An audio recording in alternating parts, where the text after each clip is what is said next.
So from Paris and then to Israel, now to Vegas. When did like your journey start? Because I know you're doing karate for a while. You I started at 15 with karate.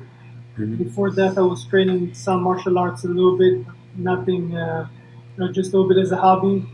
Then stopped training, like back and forth, on and off always. And when I really found like a good gym that I felt at home, and I really wanted to learn, and I grew a little older, and I was a little bit more serious about training.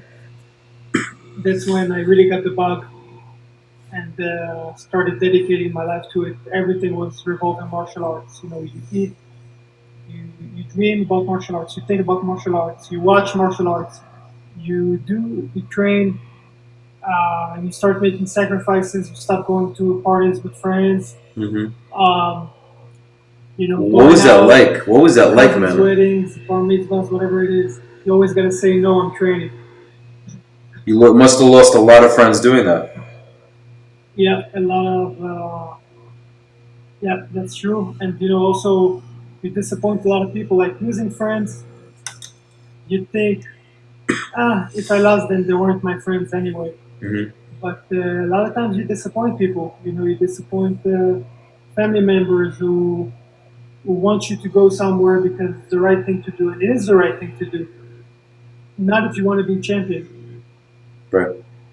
And people will think you're extreme. People will say, "Look, training is great, but you're overdoing it." Um, that's stuff people, who never like really dedicated themselves to something will tell you. You're not a common person. I'm not like I said. I'm not somebody who's been doing martial arts like you. I did the Krav Maga in the army, and I'm very into it. And I definitely want to get more into it at some point soon. But I definitely love to work. I love to. I always have these different passions, and uh, most people don't get that. Most people don't understand that, especially for someone like you, who you're not just dedicated to something. You're dedicated to something extremely difficult and dangerous, something that most of the human population would never even do. So they won't. I think just people won't understand you for two reasons. You get what I'm saying? For what you're doing Yeah, and how much you're putting into it, yeah, and the only people that will understand you are people that are either doing it as well or people who are extremely driven in whatever field that they're in. So, I don't know what you're going through, but I feel like I understand it because in order to be amazing in anything, you have to be extreme.